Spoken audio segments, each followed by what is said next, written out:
Welcome to Retail Retold, the stories behind how that store landed in your neighborhood. I'm Chris Ressa, in conversation with the people and stories shaping retail and real estate. Brought to you by DLC.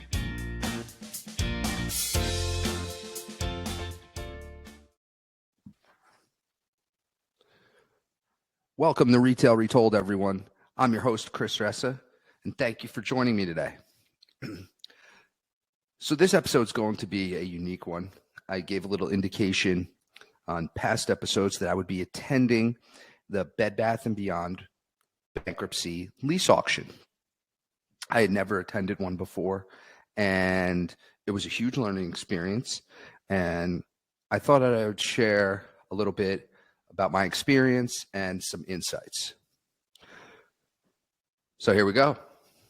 So, this was a much anticipated auction to start. So I would start there because so many people in the commercial real estate space had a high regard for the quality of the Bed Bath real estate.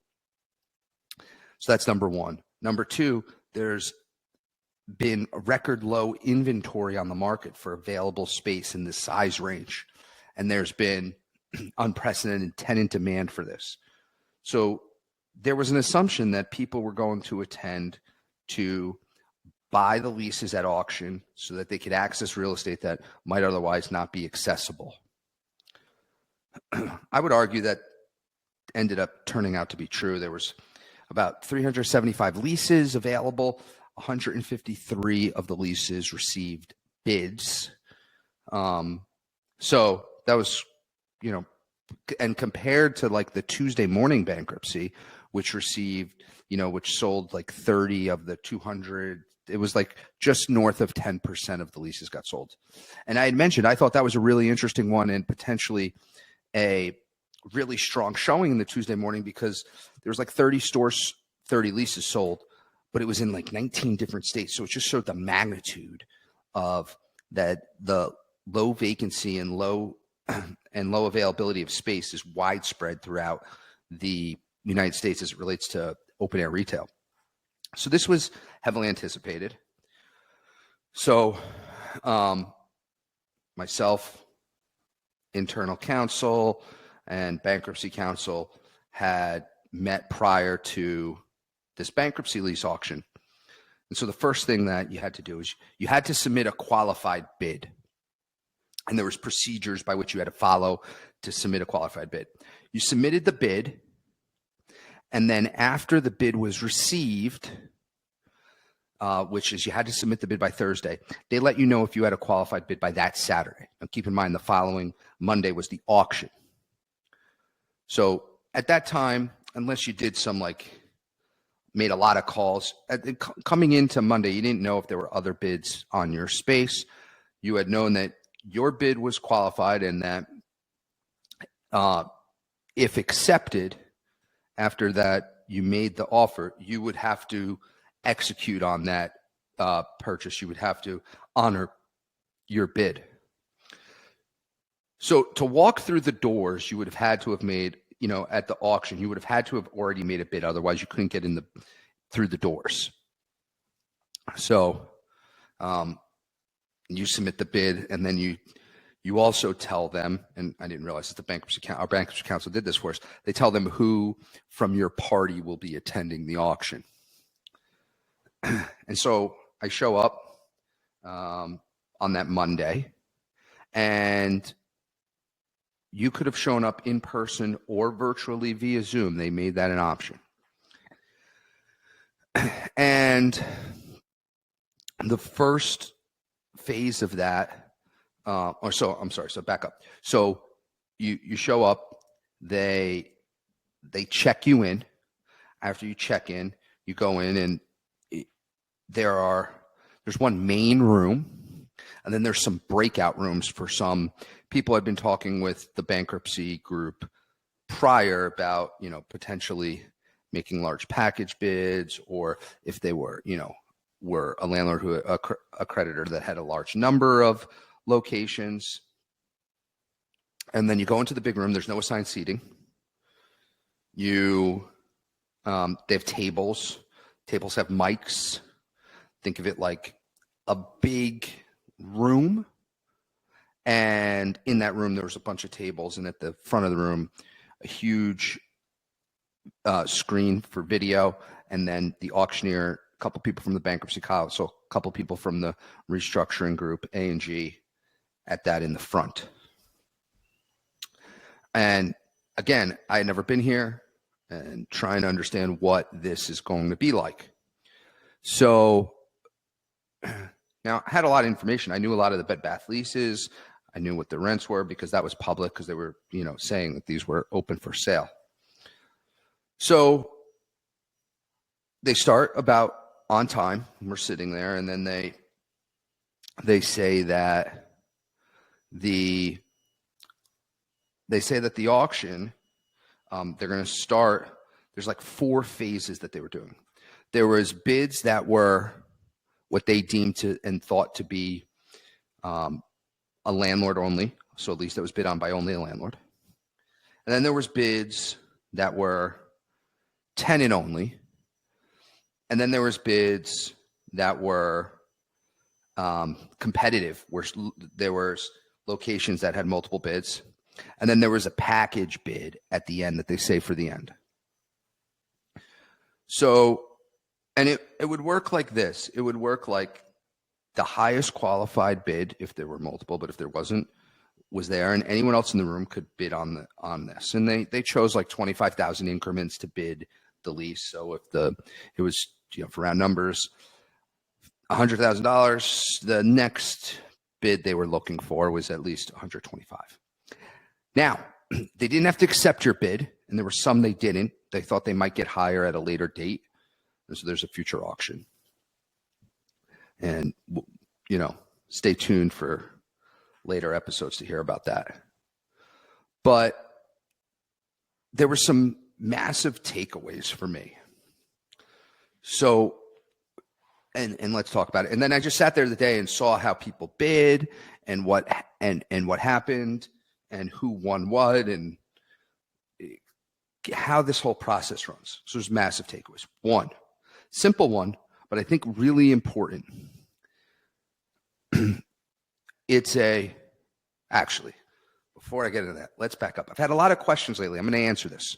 Some people have asked, why would a landlord bid? Because if the retailer or tenant files a Chapter 7 bankruptcy and liquidates, and that business never sold that asset, the lease as an asset, then the space goes back to the landlord. So why would the landlord bid? Well, the landlord would bid if they thought other retailers were going to bid on the lease. Maybe for round numbers, let's say the market rent is $20 a foot, and this lease that Bed Bath & Beyond had control of was $10 a foot. Well, if someone bought that lease, they would be paying $10 a foot. Maybe the landlord thinks there's upside and has a number in mind they could pay and still make it worth their while if they paid something because they could relet the space at a much higher rent. So that's one reason. Another reason is maybe they feel there's, they want to choose who leases their real estate and having control of their space.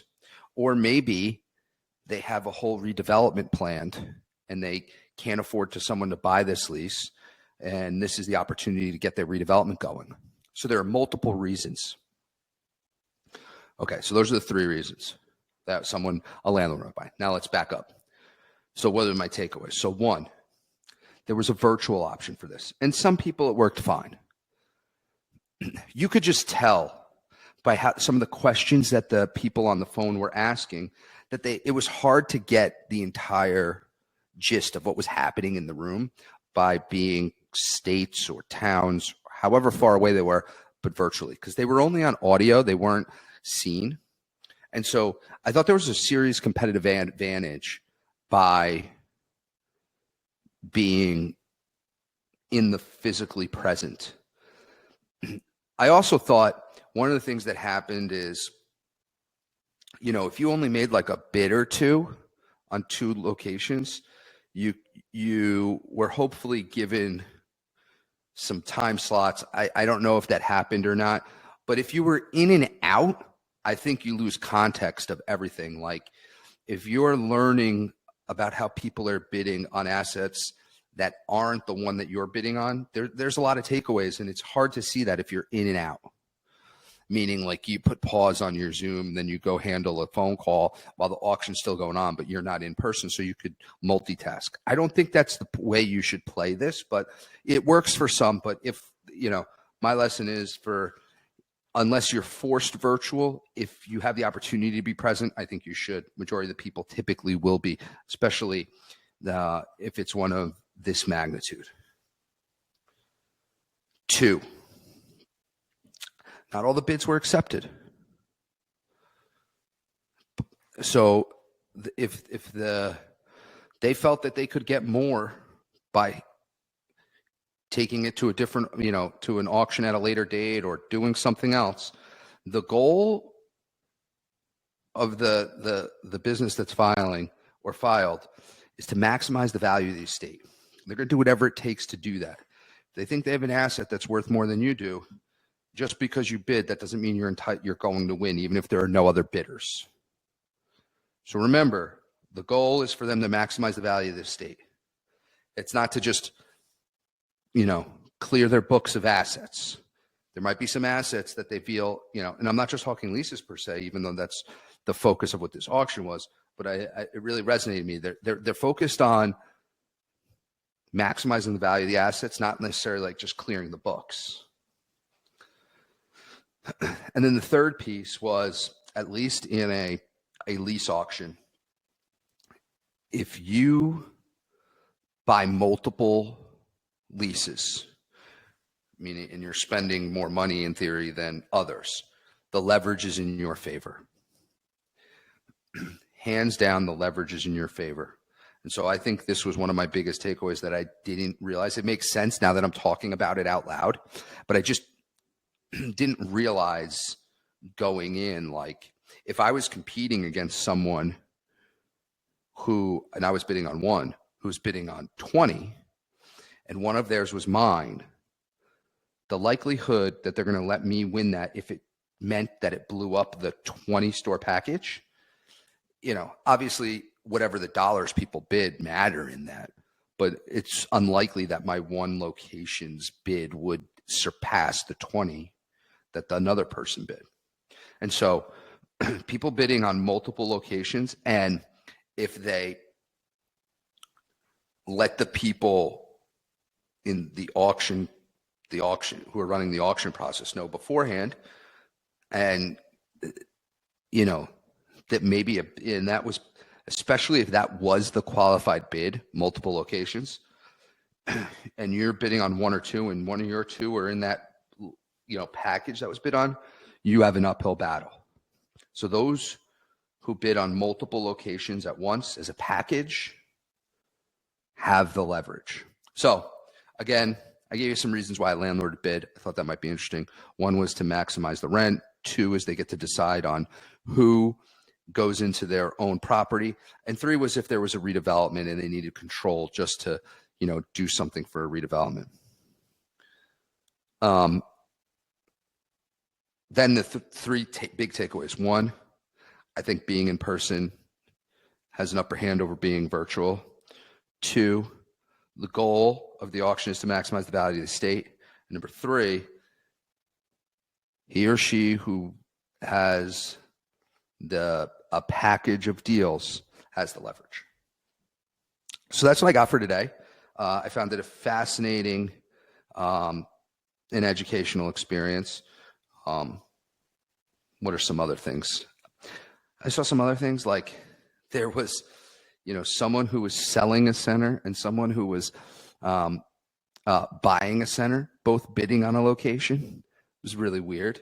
And the court they actually took the time to explain why some of these scenarios were happening, but that was really interesting. So the property was like under contract, and both the buyer and the seller were bidding on the lease. Shoot me a note if you want details on why that happened. It's pretty long. You can find me on LinkedIn.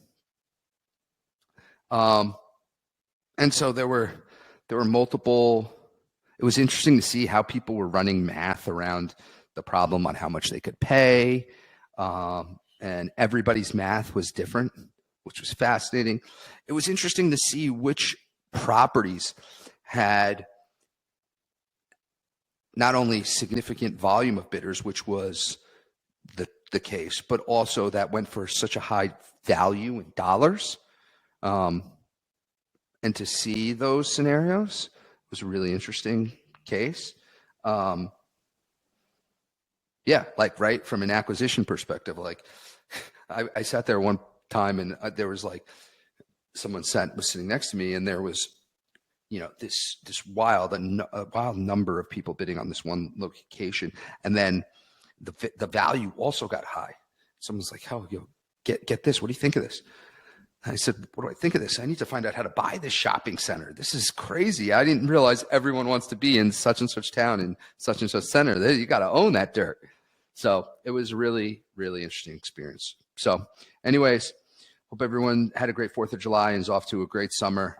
Thanks for joining me. Hope you learned something about bankruptcy lease auctions. Take care. Appreciate you watching. Hit subscribe. See you in the next one.